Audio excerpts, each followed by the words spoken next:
કોઈ આગ્રહ કર્યો, જેમાં વિગ પક્ષના હેનરી સિડની, ટોરી પક્ષના ડનબી, રસેલ વગેરે સભ્યો એ હોલેન્ડની આ રાણી મેરી અને એના પતિ વિલિયમને ખાસ આમંત્રણ આપ્યું. તેઓ બંને પણ ઇંગ્લેન્ડ આવવા નીકળ્યા અને ત્યારે પોતાની સાથે 15,000નું લશ્કર પણ સાથે રાખ્યું હતું કે રખેને કંઈક યુદ્ધ જેવી પરિસ્થિતિ જન્મે તો અમારું લશ્કર એને પહોંચી વળે. તેઓ ઇંગ્લેન્ડના કિનારે ઉતર્યા અને પરિણામે આખાએ ઇંગ્લેન્ડમાં એક નવું જ વાતાવરણ સર્જાયું.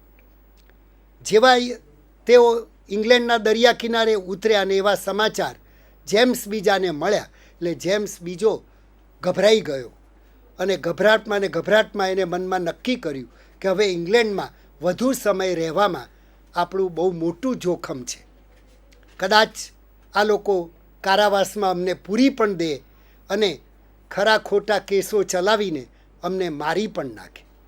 એટલે અહીંથી સલામત રીતે ભાગી જવામાં જ આપણા જીવનની સલામતી છે એવું એ લોકોએ માન્યું અને પરિણામે 23મી ડિસેમ્બર 1688ના રોજ આ રાજા જેમ્સ બીજો, એની રાણી મેરી અને એનો પુત્ર જે નવો જન્મેલો હતો એ બધા જ ઇંગ્લેન્ડ પેલેસ છોડીને ભાગી ગયા, ફ્રાન્સ ભાગી ગયા, રાતોરાત ભાગી ગયા અને જતી વખતે ટેમ્સ નદીમાં પોતાનો જે રાજમુદ્રા હતી તે રાજ્યદંડ જે એની પાસે હતો તે બધું જ ટેમ્સ નદીમાં પધરાવીને કાયમના માટે ઇંગ્લેન્ડ છોડીને ફ્રાન્સ ભાગી ગયા. આમ એક પણ લોહીનું ટીપું રેડ્યા વગર, કોઈ પણ પ્રકારનું યુદ્ધ લડ્યા વગર, કોઈ પણ શસ્ત્ર કે અસ્ત્રનો ઉપયોગ કર્યા વગર ઇંગ્લેન્ડની પ્રજાએ, ઇંગ્લેન્ડની પાર્લમેન્ટે આ રક્તવિહીન ક્રાંતિ એટલે કે લોહીનું ટીપું રેડાવ્યા સિવાયની એક ક્રાંતિ સફળ બનાવી. પરિણામે આવ્યું કે હવે ઇંગ્લેન્ડમાં આ જે નવો રાજા વિલિયમ અને એની રાણી મેરી એને સત્તાના સૂત્રો સંભાળ્યા. પણ સંભાળતા પહેલાં પાર્લમેન્ટે એમને પણ કેટલાક આદેશો આપ્યા કે હવે તમારી પાસે કોઈ દૈવી અધિકારો રહેતા નથી, તમારી પાસે કોઈ વિશિષ્ટ અધિકારો રહેતા નથી. મહત્ત્વની વાત એ છે કે પાર્લમેન્ટે આ એક સરસ પગલું ભર્યું કે જે પગલું આખા વિશ્વમાં આદરને અને સન્માનને પામ્યું. વાત સાચી છે કે જેમ્સ બીજાની ધાર્મિક નીતિએ જ એનું પતન નોતર્યું. વાત સાચી છે કે જેમ્સ બીજાની આપખુદીએ અને સત્તાના દુરુપયોગે જ તેનું પતન નિર્મ્યું. જો રાજા અવિચારી ન બન્યો હોત, જો રાજાએ અપરિપક્વ રાજનીતિ અપનાવી ન હોત અને કેટલાક જો હુકમી ભર્યા આદેશો અને કાર્યો કર્યા ન હોત તો પાર્લમેન્ટમાં આટલો રોષ વ્યાપ્યો ન હોત. પાર્લમેન્ટમાં એટલો બધો રોષ વ્યાપી ગયો કે જેને કારણે આ ક્રાંતિની ભૂમિકા સર્જાઈ હતી. જેમ્સ બીજાએ અનુકૂળ સંજોગોમાં રાજ્ય શાસનનો આરંભ કર્યો હતો, પરંતુ એક પછી એક એવા સંજોગો સર્જાતા ગયા અને પોતાનો ખાસ વફાદાર એવો ટોરી પક્ષ પણ એનાથી વિમુખ થઈ ગયો અને એને પરિણામે આ રાજાને પોતાનું રાજ્યપદ, સત્તા અને ઇંગ્લેન્ડની ગાદી છોડવા પડ્યા. આમ બંને ઇંગ્લેન્ડ અને રાજ્યની ગાદી બંને છોડીને રાજાને રાતોરાત સમજો ને કે ફ્રાન્સ ભાગી જવું પડ્યું. આપણે એમ થાય, વિચાર કરતાં એમ લાગે કે પ્રજામાં કેટલી અદ્ભુત તાકાત હોય છે. પ્રજાએ ચૂંટેલા પ્રતિનિધિઓની એક સુંદર એવી સંસ્થા પાર્લમેન્ટ કેટલી સર્વોપરી હોય છે એનું આપણને પ્રત્યક્ષ ઉદાહરણ આ ઈસવીસન 1688ની રક્તવિહીન ક્રાંતિમાં, ઇંગ્લેન્ડની રક્તવિહીન ક્રાંતિમાં આપણને જોવા મળે છે. સૌથી મહત્ત્વની બાબત એ છે કે ઈસવીસન 1688ની આ રક્તવિહીન ક્રાંતિ માત્ર ઇંગ્લેન્ડને માટે જ નહીં, સમગ્ર યુરોપને માટે જ નહીં, પણ સમગ્ર વિશ્વને માટે એક ક્રાંતિદર્શક ભૂમિકા પૂરી પાડે છે. આ એક સમગ્ર યુરોપનો એક શકવર્તી બનાવ છે. પ્રજામત દ્વારા થયેલી આ શાંત ક્રાંતિ હતી. ઇંગ્લેન્ડમાંથી આપખુદ રાજાશાહીનો મૃત્યુઘંટ વાગી ચૂક્યો.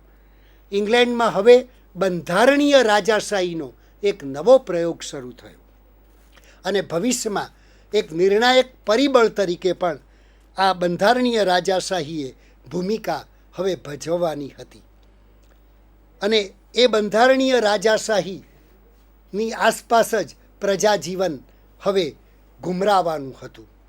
આ ક્રાંતિએ પુરવાર કર્યું કે ઇંગ્લેન્ડના ઇતિહાસમાં થયેલી આ ઈસવીસન 1688ની ભવ્ય ક્રાંતિએ એ ઓછામાં ઓછી હિંસક અને છતાંય સૌથી વધુમાં વધુ લાભદાયક બેનિફિશિયલ હતી.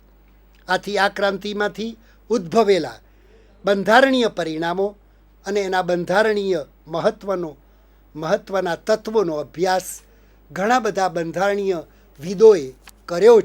વિદ્વાનોએ કર્યો છે. કેટલાય વિવેચકોએ આના જમા ઉધારના પાસા લોકો સમક્ષ પુસ્તકો લખીને, લેખો લખીને દર્શાવ્યા છે. જેમાંના કેટલાક જો આપણે જોઈએ તો ખરેખર બહુ જ વિચારણીય છે. જેમ કે ઇંગ્લેન્ડની રક્તવિહીન આ 1688ની ક્રાંતિ પૂરી થયા પછી ઇંગ્લેન્ડની પાર્લામેન્ટે હકનો ખરડો એટલે કે બિલ ઓફ રાઇટ્સ 1688માં રજૂ કર્યો. એ એક સ્પષ્ટ રીતે આ રક્તવિહીન ક્રાંતિનું પરિણામ છે. આ હકના ખરડાના બે ભાગ છે. એનો એક પૂર્વ ભાગ છે અને એક ઉત્તર ભાગ છે.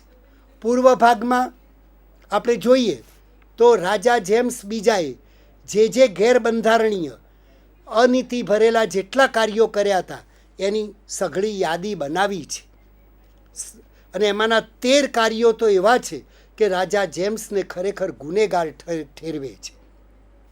સાથે સાથે ભવિષ્યમાં કોઈ પણ રાજા પણ આવા દુષ્કૃત્યો કરી ન શકે, ગેરબંધારણીય રીતે વર્તી ન શકે, અનીતિ ભરેલા કાર્યો કરી ન શકે, એને માટેની પણ એક યાદી ફોરકાસ્ટ રૂપે આપવામાં આવી છે. એક રીતે એમ કહી શકાય કે આ પૂર્વ ભાગ એ રાજા જેમ્સને સંદર્ભમાં રાખીને જ તૈયાર કરાયેલો છે. તો એના ઉત્તર ભાગમાં પણ આપણે જોઈએ તો ખરેખર કેટલીક બાબતો ખૂબ નોંધપાત્ર છે કે પાર્લામેન્ટ અને રાજા વચ્ચેનો જે અત્યાર સુધી 400 વર્ષથી એટલે કે સ્ટુઅર્ટ રાજાઓના સમયથી જે સંઘર્ષ ચાલતો હતો એ સંઘર્ષનો હવે અંત આવે છે એમ પણ કહી શકાય.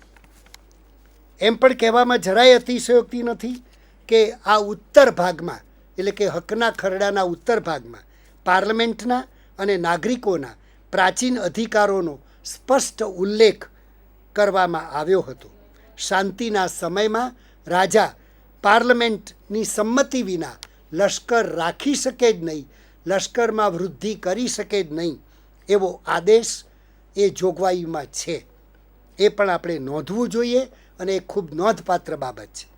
બંધારણીય વિવેચક જીબી આદમ્સ પોતે પણ નોંધે છે કે હકનો ખરડો એ ઇંગ્લેન્ડના ઇતિહાસમાં મેગ્ના કાર્ટા પછીનો એક ખૂબ જ મહત્ત્વનો દસ્તાવેજ છે.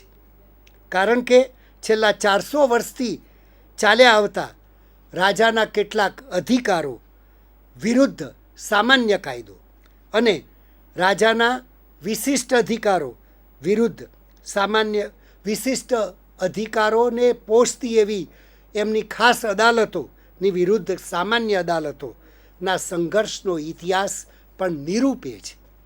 મને એમ કહેવામાં પણ જરાય સંકોચ નથી થતો કે આ ઉત્તર ભાગ એ પાર્લામેન્ટની તરફેણમાં આવેલો છે.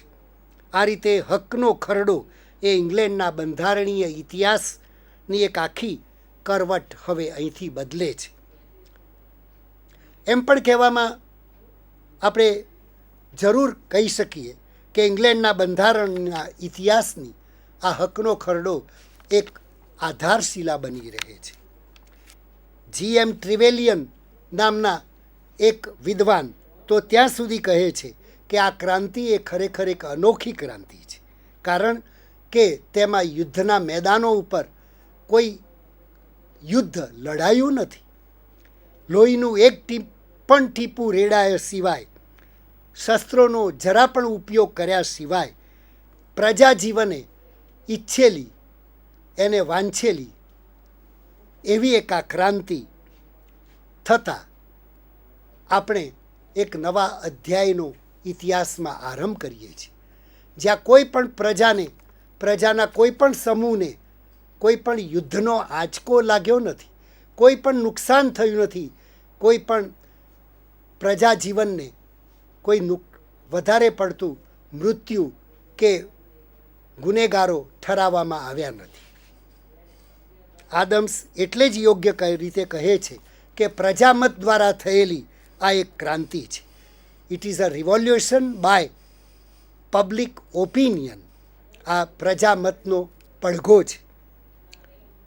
સમગ્ર રાષ્ટ્રનો અવાજ આ ક્રાંતિમાં આપણને ઘોષિત થતો લાગે છે અને ખરેખર એ પ્રકારનો નૈતિક અધિકાર એ પ્રજાને પણ હતો. બીજું એક પરિણામ જો આપણે જોઈએ તો આ ક્રાંતિ એ બંધારણીય વિકાસની એક પોષક છે. ઇંગ્લેન્ડમાં જે આ ક્રાંતિ થઈ એ વિશ્વની અન્ય ક્રાંતિઓ કરતાં જરા જુદી પડે છે, કેમ કે ઇંગ્લેન્ડની પ્રજાએ એટલે કે પાર્લામેન્ટે ખાસ એક નોંધ જે રાખવા જેવી બાબત એ છે કે આ ક્રાંતિએ કોઈ પણ જૂની સંસ્થાઓ કે પ્રણાલિકાઓનો છેદ ઉડાડ્યો નથી, તેમજ બંધારણનો નાશ પણ કર્યો નથી, બંધારણને બાજુ પર હડસેલી પણ મૂક્યું નથી અને એને સ્થાને નવા બંધારણનો રચવાનો કોઈ પ્રયાસ કર્યો નથી.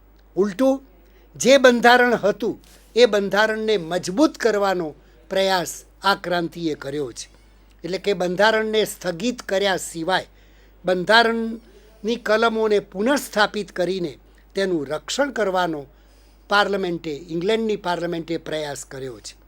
આ ક્રાંતિએ તો બંધારણને નિયત માર્ગેથી ફગાવી દેવાને બદલે તેના માર્ગમાં આવતી અડચણો અને મુશ્કેલીઓને દૂર કરવાનો સમર્થ પ્રયત્ન કર્યો છે. એમ પણ હું કહી શકું કે ઇંગ્લેન્ડના બંધારણની હવે પછીની જે પ્રગતિ હતી એ આ ક્રાંતિ દ્વારા પોષાઈ છે, આ ક્રાંતિ દ્વારા એ સુદૃઢ બની છે. ઈસવીસન 1688ની આ રક્તવિહીન ઇંગ્લેન્ડની ક્રાંતિએ ઇંગ્લેન્ડના બંધારણીય ઇતિહાસમાં એક વિકાસનું સીમાચિહ્ન બની રહે છે એમ હું ચોક્કસ કહી શકું. પાર્લામેન્ટની સર્વોપરિતાનો આ ક્રાંતિમાં અંતિમ વિજય છે એમ પણ કહું તો કદાચ અતિશયોક્તિ નહીં ગણાય. 1688ની રક્તવિહીન ક્રાંતિનું સૌથી વધુ પરિણામ જો જોઈએ, નિર્ણયાત્મક પરિણામ જો જોઈએ, તો મેં હમણાં જ કહ્યું હતું તેમ કે 400 વર્ષથી ચાલી આવતી સ્ટુઅર્ટ રાજાઓના શાસનકાળથી જે ચાલી આવતી એક સંઘર્ષની કથા હતી પાર્લામેન્ટ અને રાજાના વિશિષ્ટ અધિકારો વચ્ચેની, એનો હવે અંત આવે છે અને પાર્લામેન્ટની સર્વોપરિતા આ ક્રાંતિથી સ્થાપિત થાય છે. એટલે કે હવે પાર્લામેન્ટ સર્વોપરી છે ઇંગ્લેન્ડમાં અને પાર્લામેન્ટ જે નિર્ણયો કરે, જે નિર્ણયો લે, એ નિર્ણયોનો અમલ કરવાનું સરકારી તંત્રને માથે જવાબદારી આવે છે એવું પણ કહી શકાય. હવે રાજા અને પાર્લામેન્ટ વચ્ચે કોઈ ગંભીર મતભેદો ઊભા થવાને અવકાશ રહેતો નથી અને પાર્લામેન્ટનું ધાર્યું જ થાય એવી એક નવી પરિપાટી આ ક્રાંતિએ વિકસાવી છે એમ કહી શકાય. આથી એમ પણ કહી શકાય કે સત્તાની લગામ કે દોર જે અત્યાર સુધી રાજા પાસે હતો એ હવે પાર્લામેન્ટ પાસે આવે છે, સરકીને પાર્લામેન્ટના હાથમાં આવે છે અત્યાર સુધી પાર્લામેન્ટ એ રાજા સર્વોપરી હતો અને રાજાના કહ્યા પ્રમાણે જે પાર્લામેન્ટ કદાચ એનું એક રમકડું બની જતી હતી, એના બદલામાં હવે ક્રમ ઉલટાય છે. હવે પાર્લામેન્ટના હાથમાં સર્વોપરી સત્તા હોવાથી એ કયા રાજાને ક્યાં સુધી ચલાવી લેવો, કયા રાજાને સત્તા સોંપવી, અનુકૂળ ન હોય એવા રાજાને સત્તા સ્થાનેથી ભ્રષ્ટ કરવો, ઉઠાડી મૂકવો, એ બધી સત્તાઓ હવે પાર્લામેન્ટના હાથમાં કેન્દ્રિત થાય છે. આ એક મોટો ફેરફાર છે, એક જબરજસ્ત પરિવર્તન છે. એટલે હવે ઇંગ્લેન્ડની બંધારણીય રાજાશાહીના પ્રકરણનો આરંભ થાય છે અને હવે ઇંગ્લેન્ડમાં રાજાની ઈચ્છા નહીં પરંતુ પાર્લામેન્ટની ઈચ્છા એ માર્ગસૂચક પરિબળ બની રહેશે. એમ પણ કહી શકાય કે આ ક્રાંતિએ એક સ્પષ્ટ રેખા દોરી દીધી.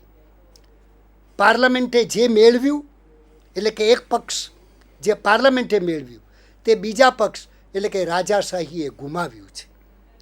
આ ક્રાંતિ દ્વારા રાજાના અમર્યાદિત અધિકારો હવે મર્યાદિત બને છે અને પેલી વાત તો સ્પષ્ટ બની ગઈ કે હવે ઇંગ્લેન્ડમાં રાજાપદ, રાજ્યપદ, સત્તા એ હવે વંશાનુગત રહેતી નથી, એટલે કે વંશ પરંપરાગત રહેતી નથી. રાજાનો પુત્ર જ રાજા બને એ વાત ઉપર પૂર્ણ વિરામ મુકાઈ જાય છે. હવે એ બનશે નહીં. ગાદી પર આવ્યા પછી પોતાનો જે જન્મસિદ્ધ અધિકારનો ઉપયોગ રાજા જે કરતો હતો એ હવે બાજુ પર હવે મુકાઈ જાય છે. જો પોતે રાજા એવી અમર્યાદિત સત્તાઓનો ઉપયોગ કરવા લલચાય તો પણ એને ગાદી છોડવાનો વારો આવે એવી હકીકત નિર્વિવાદ બની ગઈ. આ બધાનું બંધારણીય પરિણામ એ આવ્યું કે ઇંગ્લેન્ડમાં રાજા રાજ્ય કરતો હતો, શાસન ચલાવતો હતો, એ વાત હવે ભૂતકાળની બને છે અને રક્તવિહીન ક્રાંતિ પછી પરિસ્થિતિ તદ્દન ઉલટાઈ જાય છે અને હવે રાજા રાજ્ય કરે છે ખરો પરંતુ શાસન કરી શકતો નથી. શાસન ચલાવવાનું કામ તો હવે પાર્લામેન્ટ કરશે. આમ આ ક્રાંતિએ ઇંગ્લેન્ડમાં સંસદીય રાજાશાહી